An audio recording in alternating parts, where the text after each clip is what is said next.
Fantastic to see everyone. I'm going to kick off, and I know that there'll be a few more joining from different sessions coming across.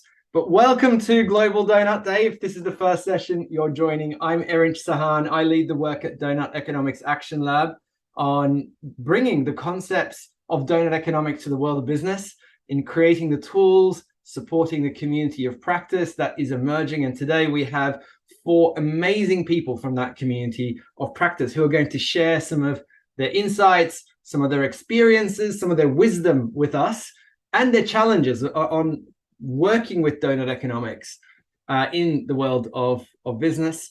We've got Ekin Al from Turkey, who's just fresh off, in the middle actually of an event that's happening in Istanbul at the moment. We've got Marina Eirik from Teams for Purpose, working predominantly in France, one of the pioneers in using Doughnut Economics with the world of business. We've got Tim Freneau, who is a consultant, who's also worked with the Leeds Doughnut Coalition, an amazing change maker and serial entrepreneur, and Jane Shaw, who is here to talk about marketing communications, one of the real experts in this field, working with some of the leading and most ethical companies around the world. So it's an amazing group of people we have. We're going to start with about 10 minutes from me before we get to the much more exciting voices and people who will talk about it. So it'll be me, and then it'll be Ekin. We'll then move to Marina, then Tim, and we'll finish with Jane to talk about the comms and marketing angle of Doughnut Economics and enterprise design. So do also make sure that you are typing into the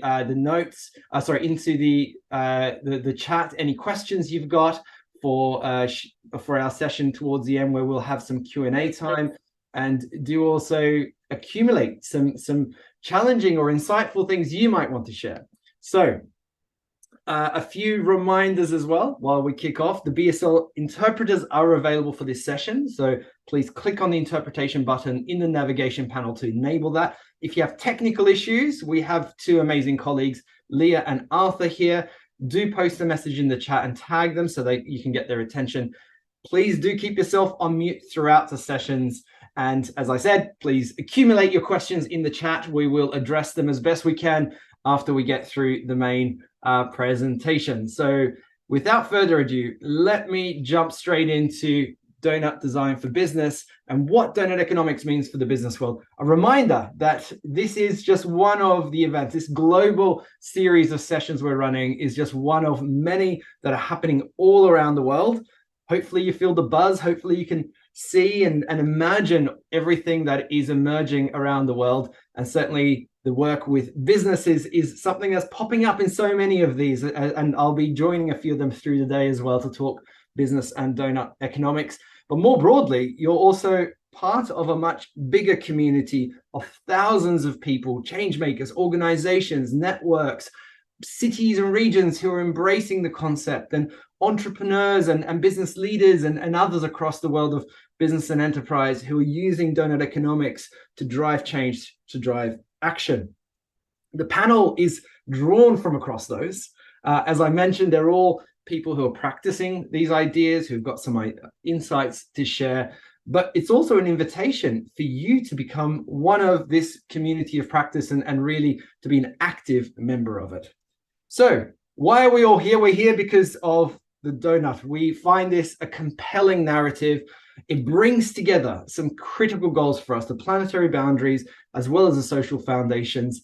And we're all here because we realize that we have no other choice. We have to be in this safe and just space for humanity that is regenerative and distributive by design. However, we're living in a world that is deeply out of balance. We are in overshoot of this planet's boundaries, and we are falling short on life's essentials for hundreds of millions of people across the planet. We need to reverse this fast. This is an urgent picture. As Kate, my colleague and the author of the book on Doughnut Economics, often says, this is our collective selfie. This is a selfie of us as humanity on this planet. Now, what is driving it and what can help change this in the world of business? A very quick snapshot, and we've got far more detailed videos and tools available at doughnut-economics.org, and I'll give a quick guide to where you can find everything at the end of this intervention by me at the beginning. But let me just quickly give a few sort of clues to what we are talking about, because we're talking about becoming distributive by design, and we're talking about becoming regenerative by design. So we're talking essentially about, if we stick with the distributive side, how do we go from a world that is deeply divisive, where we have spiraling inequalities and we've got huge amount of instability that is happening across the world as a result of that growing inequalities, towards things like having greater worker voice in business, all the way towards even workers owning their companies collectively.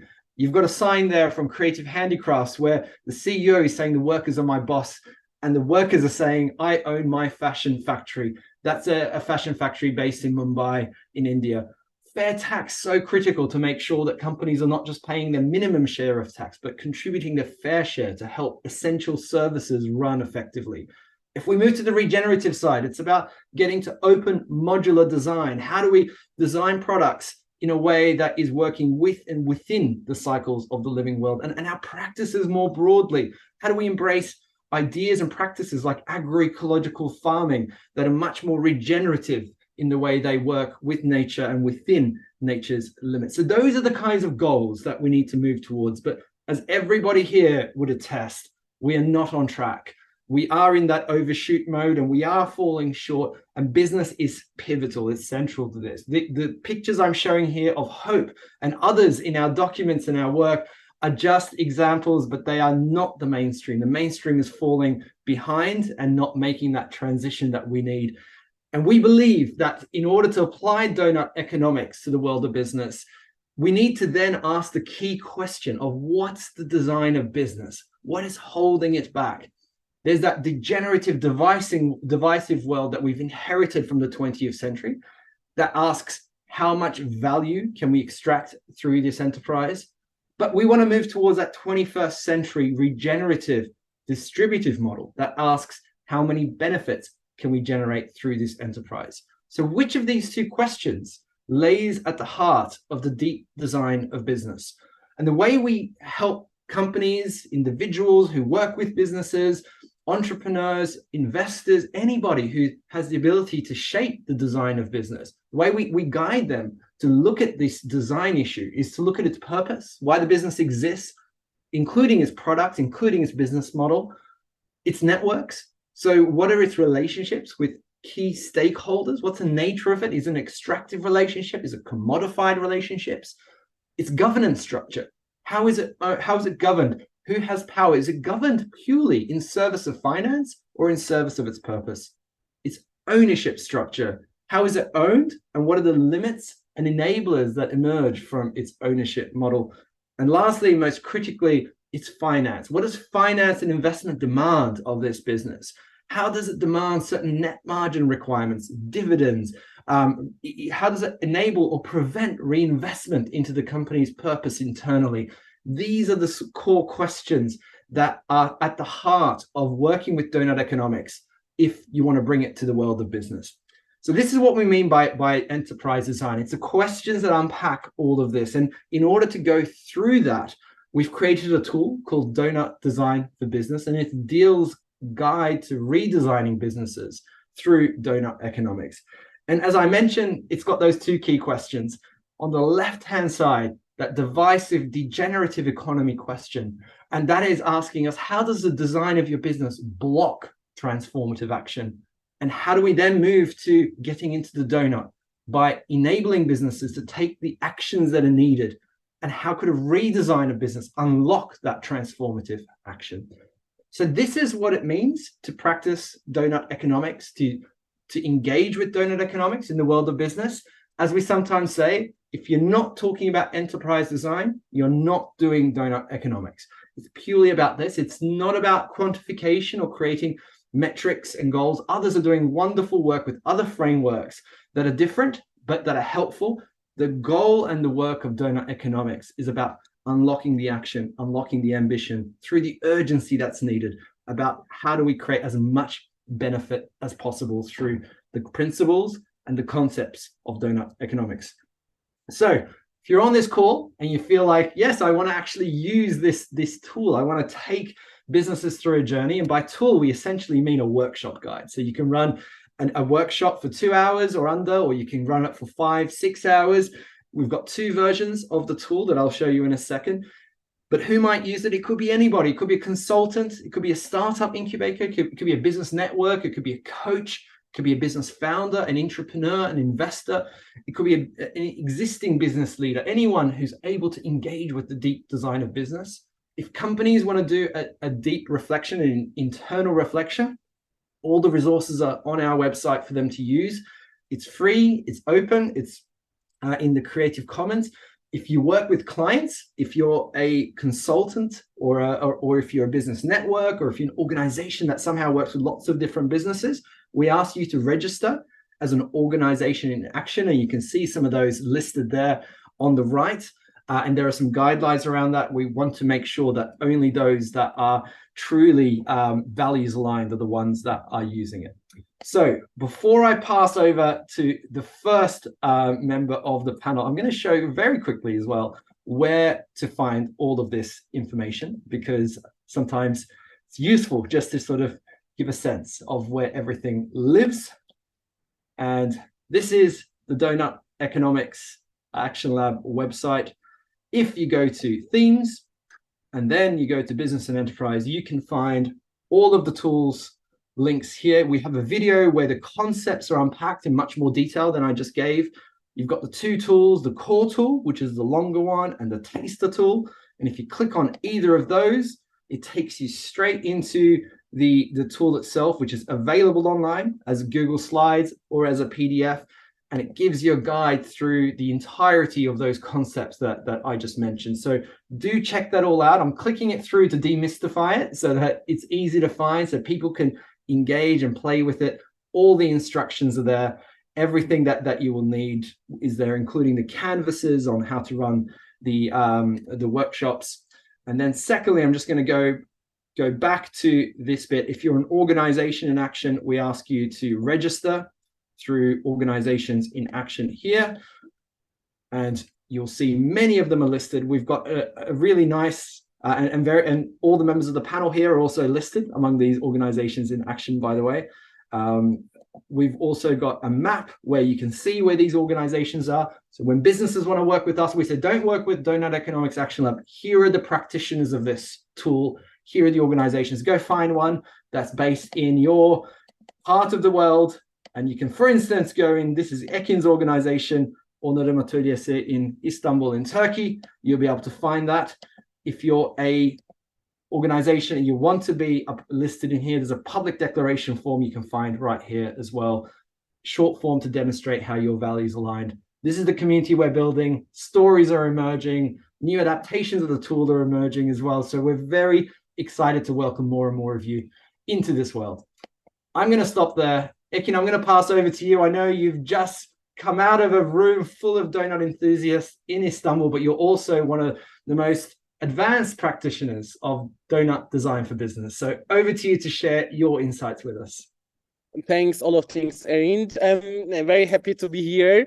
We are very excited. We are in the middle of the huge event in Istanbul, this Global Doughnut Day, and we are in the nature and a little rainy day, but we are really excited.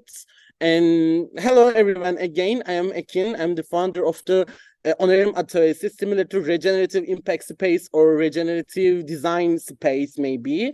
I have been working in the fields of sustainability, social impact, and inclusivity for many years in Turkey. And one of the fundamental reasons for my focus areas, my interests, designing a fair economic system. And over time, I have become connecting points, working with various entities such as the civil society, activism, youth groups, creative industries, and with various entities such as private sector and social entrepreneurship, maybe. And I strive to design a dialogue space between these diverse fields, allowing me to adopt a holistic perspective on Doughnut economics and the new systems.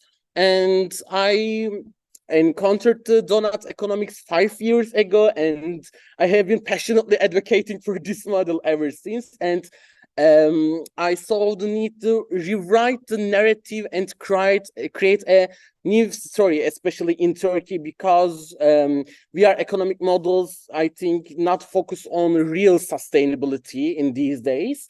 I have conducted over 50 Doughnut Economics workshops and various sectors and areas such as high schools, sometimes universities, sometimes corporate boards and factories maybe.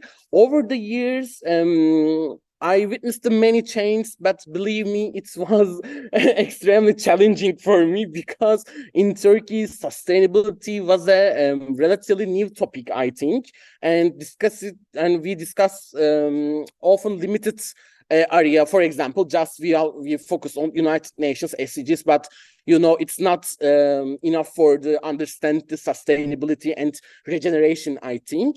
And a huge period where everything was uncertain and sustainability in the private sector was just becoming a part of capitalism and neoliberalism in Turkey, unfortunately. And I started to introducing the Doughnut Economics. The reactions and challenges I faced were intriguing and told a compelling story, and it's very challenging for me because private sector don't believe me, don't believe Doughnut Economics, don't believe the growth and this kind of thing, and I need to some help for advocacy for Doughnut Economics in Turkey. And maybe before the talk about the business world, I would like to briefly touch on the social entrepreneurship ecosystem or social impact ecosystem, maybe because there was a significant resistance in this field, Turkey, about Doughnut Economics, because many institutions say Doughnut Economics is too abstract or too conceptual for us, and sometimes even mocking me, really mocking me, and especially in Turkey, where the concepts related to social entrepreneurship and social impact were very complex. And nevertheless, today, many are institutions willing to understand Doughnut Economics and engage related work.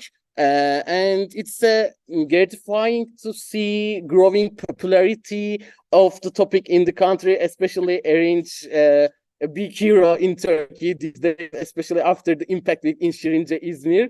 And a lot of companies and social entrepreneurship started to talk about Doughnut Economics these days, and it's very happy for me. And today we have speakers from 13 different organizations in Istanbul for the Global Doughnut Day, showcasing a convergence of the social impact focused entities under the Doughnut framework. And it's very big surprise to me because before 5 years ago, generally social entrepreneurs didn't believe me, and today a lot of social impact-oriented person talk about Doughnut Economics, and it's very important for me.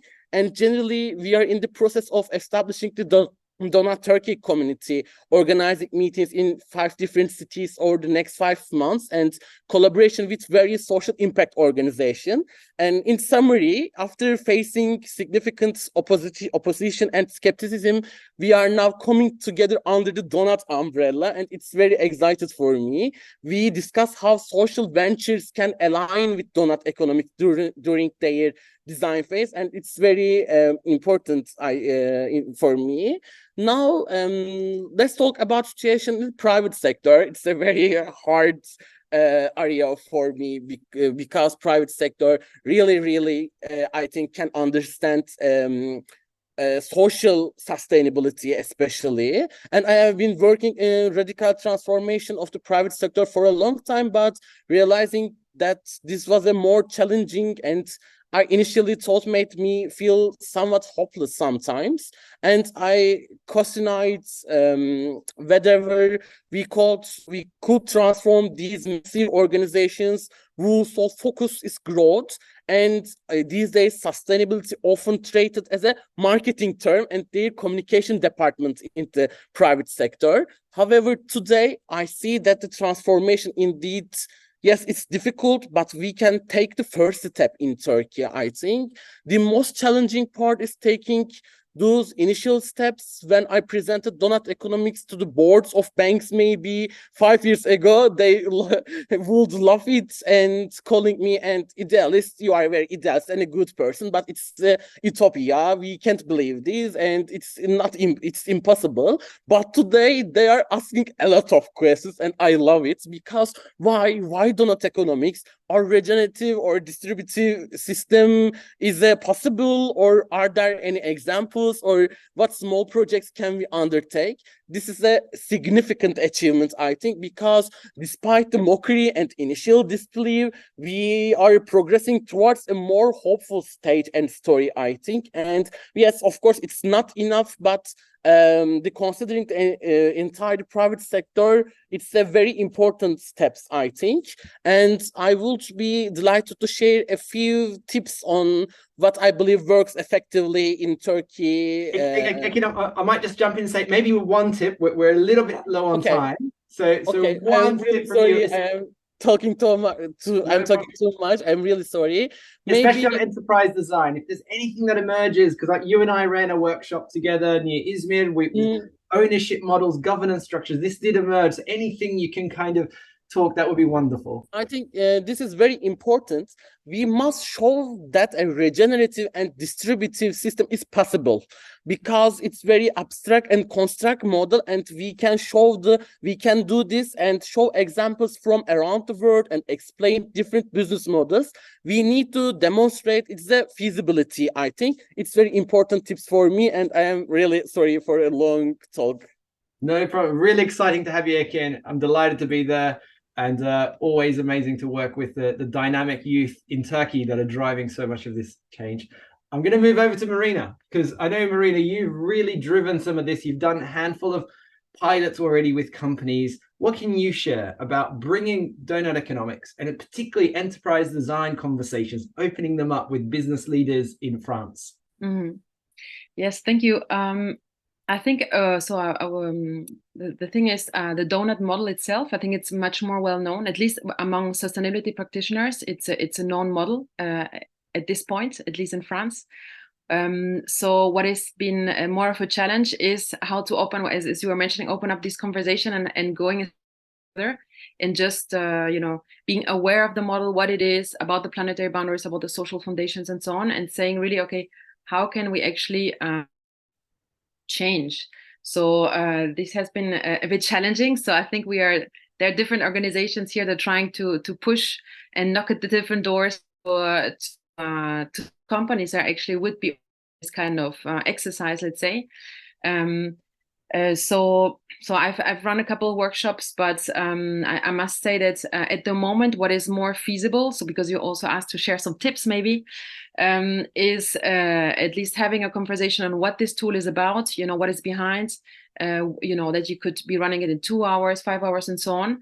But at the moment, really running the workshops themselves, it's more of a challenge. So it's a little bit like for other sustainability topics, you have to, onboard the people within your company. So you have some change makers in companies, but then they have to, go back to their different, management or whatever, to say, okay, can we run this workshop? Can we run this exercise? Because it's quite challenged. I mean, if you go into the tools that you guys developed, it's very simple, but at the same time, it's very profound, because the questions you ask are very profound. So, I always say it's not for everyone, even though it is for everyone. But then if you really want to follow through, you need to have a certain maturity within your organization. So I think you need definitely from the company side a willingness to go further than just standard sustainability, let's say.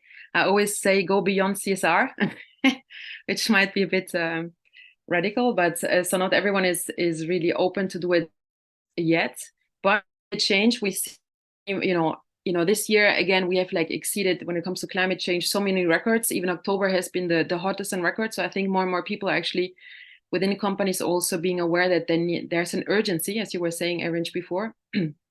So how can we actually go beyond, this standard just, reporting and standard, let's say, sustainability or standard approach we've had so far that has just brought some increasing, let's say, improvement or less bad, so to speak, approach.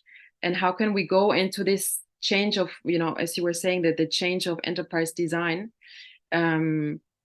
which goes even beyond this business model change. Lots of companies are interested in how can they change their business model, because again, when you look at, especially at the environmental challenges, your dependencies, they have to look into alternatives. So, if I'm facing, I think this was very interesting because it was a kind of an appetizer.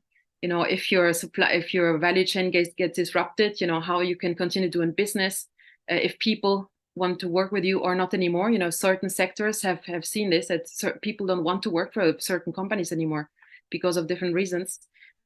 How can you actually adapt to this and continue, let's say, survive as a company? So I think business model change has definitely been, there's a high interest, and Doughnut Economics can be, let's say, or the topic of business model change can be a first step towards this conversation towards the business model, the Doughnut Economics for business, because of course it goes beyond, because once you go inside, you realize, okay, it's not only about the business model, it's about everything, right? So I think definitely we have still some work to do here, but I would say at least in France, it's most people, most sustainability practitioners know the model at least already. And it's more about, okay, how can we actually go further, push further, and making it happen. And also what I see is, so I just wanted to say for those people that are here that the Deal community did a really great job in creating all the material. So you just, everything is ready. You just have to basically knock at the doors, run the workshop, so to. And also I see these workshops, these models that you developed is something that is part of a whole approach with companies. So first, as a first step, before that, you identify as a company, you see, okay, I have certain negative impacts, what can I do about them? And then you do these workshops around Doughnut Economics for business, and further, then you have to implement them and see how can I, make this happen. And this takes some time, obviously. Thank you, Marina. And I'm just going to highlight one aspect of what you said before I pass to Tim, which is that there's a realization that the business models need to transform deeply. We need to move away from single-use products. We need to move away from built-in obsolescence. We need to move away from models of agriculture or supply chains that are deeply extractive and destructive and divisive and degenerative. And that realization then is getting to businesses where they are realizing, look, we're not sure how to do that. Something in our enterprise design is holding us back. So that entry point feels really important. And I saw Shibon asked the similar questions. How do you begin that conversation? And maybe that's the entry point we need to think about. I'm going to pass to Tim, and maybe Tim, you might be able to also address a little bit of that entry point question of how do we open up the leverage and the interest among business leaders to look at a very difficult issue, as Marina said, very profound. How have we designed companies? How are they owned, governed, financed, their purpose, their networks of relationships? But at the same time, it's an essential and critical one if we are to have the sort of urgent action that we need. So over to you, Tim. Thanks, Aaron.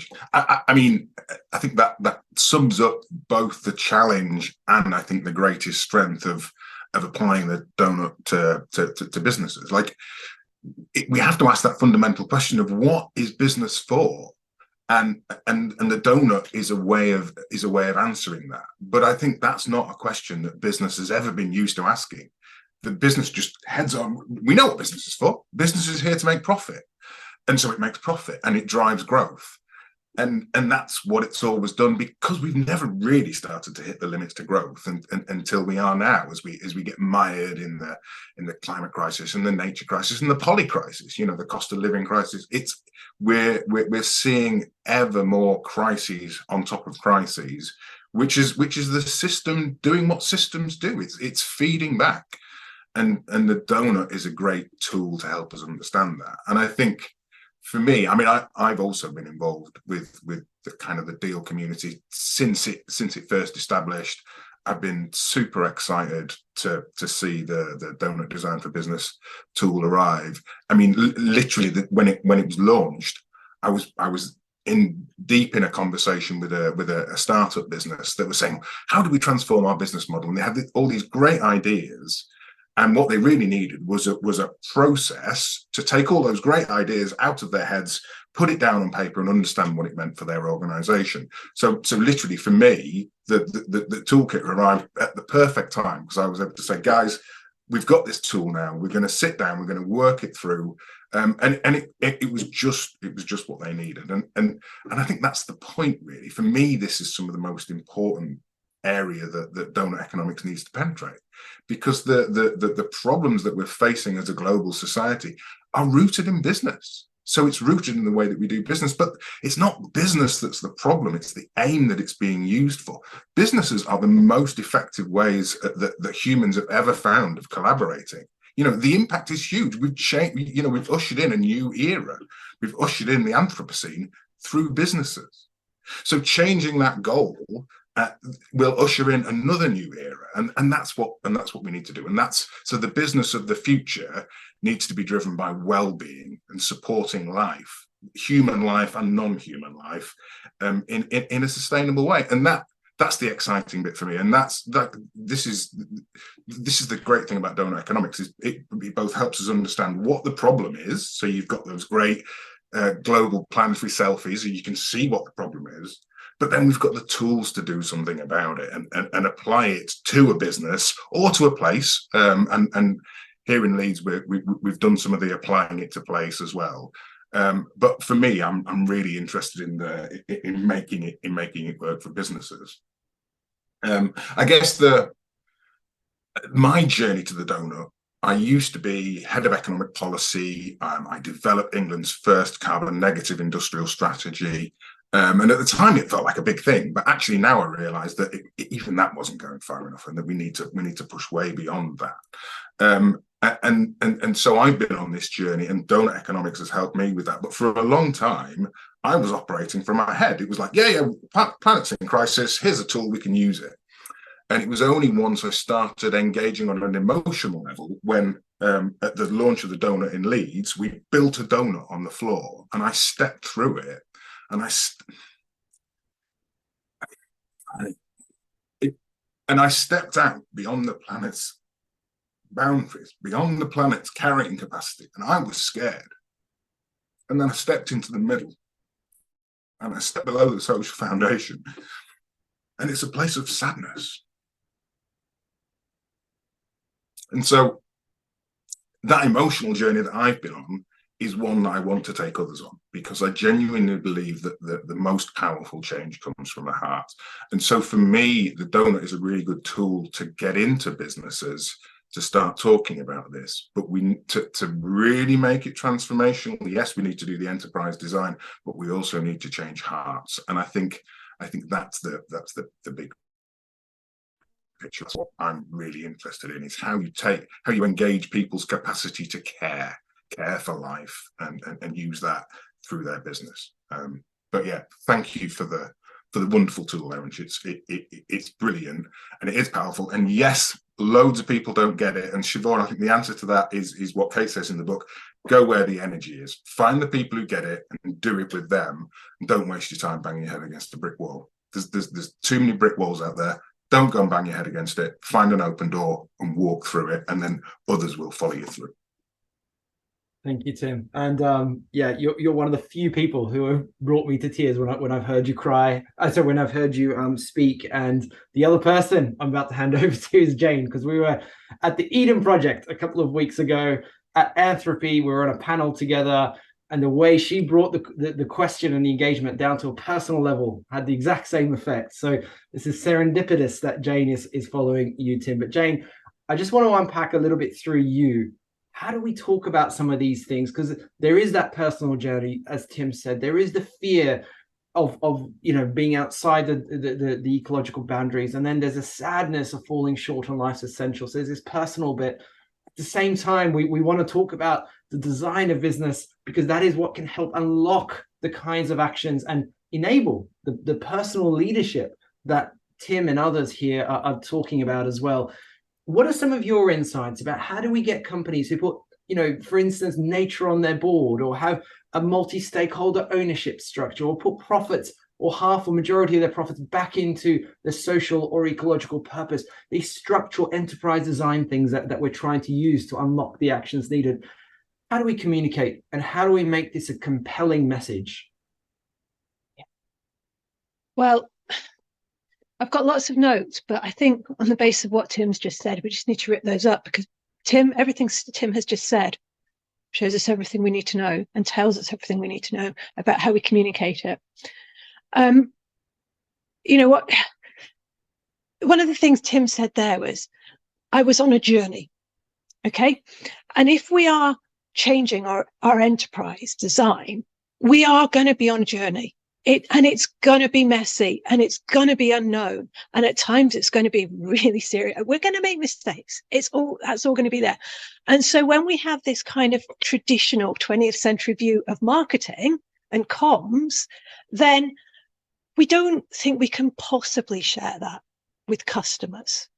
And, you know, historically, all right, we might talk about purpose with our customers, and even our supply chain, but we don't talk about our networks, our ownership, our governance, our finance. We don't talk to customers about those things.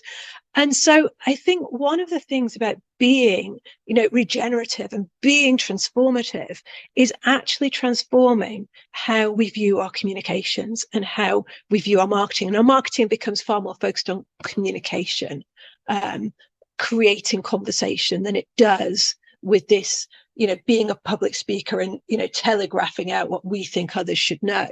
It's becoming much more of a conversation. But the thing is as well, I think what we're doing when we're doing something like changing enterprise design is so different. You know, if you are involved in this, then you are a trailblazer. You know, you're an early adopter, you're a change maker.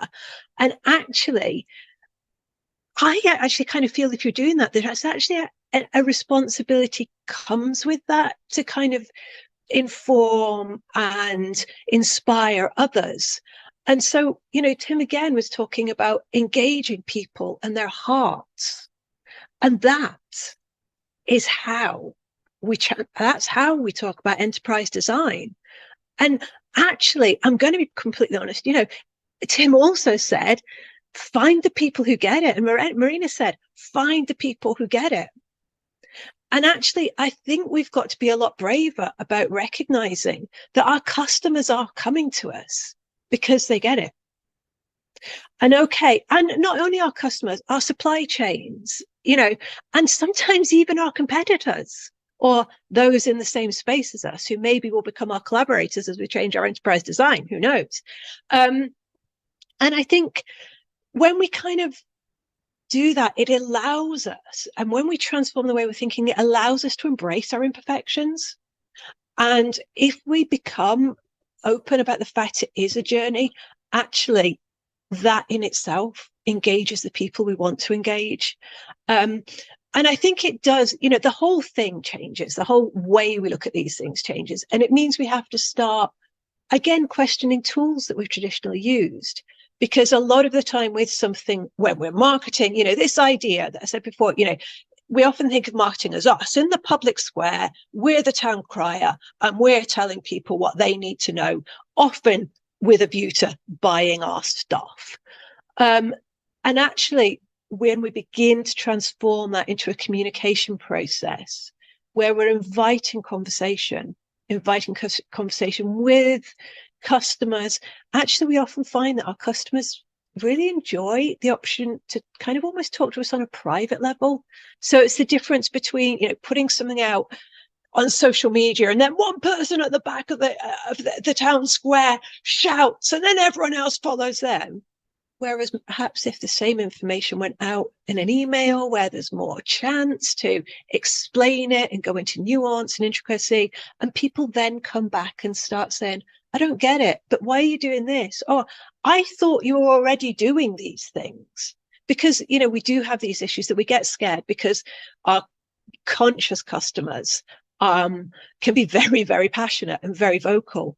And I think we have to find ways of embracing that and accepting that and acknowledging it and bringing it into our enterprise design transformation. Because I think we sometimes underestimate the role those customers can play in helping us with our transformation. Thank you, Jane. I'm going to try to summarize everything that's been said in 3 points. And I think, Jane, you helped draw a lot of that together as well. One is, I think what I heard from Ekin, and to an extent from Marina as well, is that there's a frustration about the lack of action, about how steep and difficult the transition needs to be in the business world. And there's also a frustration with some of the greenwashing and overclaiming that's happening across there, right? So this is an opening to engage with bigger, more transformative, more profound questions, as Marina put it, for business people. But that's scary. And to get there, we need to then get into people's hearts, as Tim, as Ekin and Jane have also echoed, that we need to get into the personal level. Because you know what? I also do some teaching on the side with some senior executives, and whenever I teach them, eventually within a couple of days, you crack through and you realize these people realize the scale of the change that needs to happen and are scared of how it's going to happen. And what our tool tries to do, and it's only a beginning. I mean, we'll create more, we'll add to this, but what the tool tries to do is help guide a journey to confront that fear and to ask those profound questions around how would you now need to design your business to take on this challenge of the 21st century. So let's get into people's hearts. And the third thing I want to highlight, Jane, you put it in the word term of being a trailblazer. This is the space where we are creating the designs, the enterprise designs of the future, the new economy that's needed. It's going to be diverse. It's going to be exciting. It's going to be experimental. It's going to be a whole bunch of things that emerge of different kind of board structures, different kinds of financial models, different kinds of ownership structures, shared ownership. And I think a lot of those things are emerging, and that's the exciting space. The boring space is, the monoculture of shareholder capitalism, that monoculture of only shareholders and investors are on the board. All the profits only go to them and nobody else. And everything else can only be pursued if it is in service of finance, if it is in service of maximum returns for shareholders. That is the boring monoculture. We are creating here in this space that diverse ecosystem of alternatives. There's been a whole bunch of questions that have come through, but I'm going to open it up for Jane, Marina, and Tim. Ekin's had to jump off to run his in-person event in Istanbul, but I want to give a space for the three of you to jump in on any of this. Tim, do you want to talk about any of the questions that came up or respond to anything you heard from some of the other panelists? Just to say, I'm all right. Okay, and it's all right. And it's important to tap into our emotions, and I've found it the most powerful thing, and sharing that with others is powerful too. So to answer Siobhan's other question about demonstrating the business case, well, it's not like demonstrating a business case for your ESG, and by doing this you're going to unlock different sets of investment.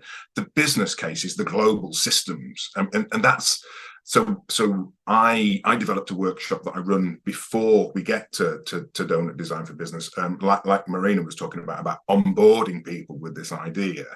And that's where we talk about the great acceleration and the poly crisis, and we get everyone to recognize that they can see this. I mean, I think this is the point, and this is what Jane is speaking to. Like, everyone knows that it's not working. We can all see it's not working, and we're either scared and trying to do something about it, or scared and sticking our head in the sand. But one way or another, we're all trying to work out how do we get through this. And I think allowing the space to get into that and supporting people through that is really important. So I love what Marina was saying about onboarding, and Jane is absolutely right when she talks about our customers know this is a problem as well. That there are so few genuine solutions out there. A load of greenwashing, load of people moving in the right direction. Well, they need to carry on in that direction, and this is the process that will carry them on, and that's why I think it's so powerful. But it's not everyone is ready for it yet, and we need to go where the energy is. I think that's my thoughts. Yeah. I'm going to throw it back to Marina and Jane to see if you guys have anything that you've seen around good practice on businesses, business leaders, individuals communicating effectively about any of these ideas. Where, you know, Jane, you and I, when we were together a couple of weeks ago, we saw faith in nature, and they're doing, I think, quite a bold job in saying this is why we gave nature a voice and a vote on our board. And they have a very compelling narrative about why A, that seems the logical thing for all companies to do anyway, and B, how it's safe. It's allowed them to actually make better decisions longer term, and to live the truth of their purpose. Maybe particularly to you, Jane, but Marina, you can come on the back of that. Have you seen other companies that are demonstrating hints on how do we talk about the importance of enterprise design? Yeah. And I think the other point about that as well is it becomes very scary, because there's almost this question of, well, what if people thought we were already doing this and now they get angry because they realize that we weren't doing it after all? But it's about changing that narrative into the journey, and it's about changing that into now we couldn't before. And so it becomes about how we talk about it. And I think,